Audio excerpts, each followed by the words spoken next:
അടിമാലി ലക്ഷം വീടിന് സമീപം മണ്ണിടിഞ്ഞ് വീട് നഷ്ടപ്പെട്ട കുടുംബങ്ങൾ നടത്തിവരുന്ന സമരം 41 ദിവസം പിന്നിട്ടു. ശക്തമായ മഴയത്തും സമരത്തിൽ നിന്നും പിന്മാറാതെ തങ്ങളുടെ ആവശ്യം നേടുന്നതുവരെ സമരവുമായി മുന്നോട്ടു പോകുമെന്ന് തന്നെയാണ് കുടുംബങ്ങൾ പറയുന്നത്.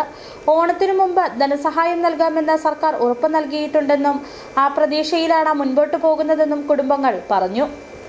ശക്തമായ മഴയും കാറ്റിനെയും അവഗണിച്ച പുനരധിവാസത്തിന് വേണ്ടിയുള്ള ലക്ഷം വീട് കുടുംബങ്ങളുടെ സമരം 41 ദിവസം പിന്നിട്ടിരിക്കുകയാണ്.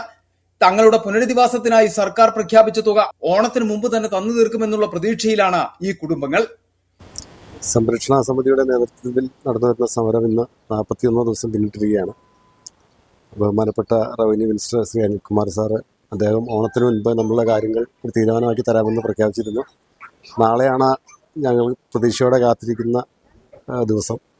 ഞങ്ങൾ എത്രയും പെട്ടെന്ന് ഈ പഞ്ചായത്തിൻ്റെ വരാന്തയിൽ നിന്നും ഒഴിവാക്കാൻ വേണ്ടിയിട്ട് ബഹുമാനപ്പെട്ട മന്ത്രിയുടെ നേതൃത്വത്തിൽ ഒരു തീരുമാനം ഉണ്ടാവുമെന്ന് തന്നെയാണ് പ്രതീക്ഷിച്ചിരിക്കുന്നത്. കഴിഞ്ഞ മാസം തീരുമാനമൊന്നും ആകാതെ വന്നതോടെ കുടുംബങ്ങൾ പട്ടിണി സമരവുമായി മുന്നോട്ട് വന്നിരുന്നു.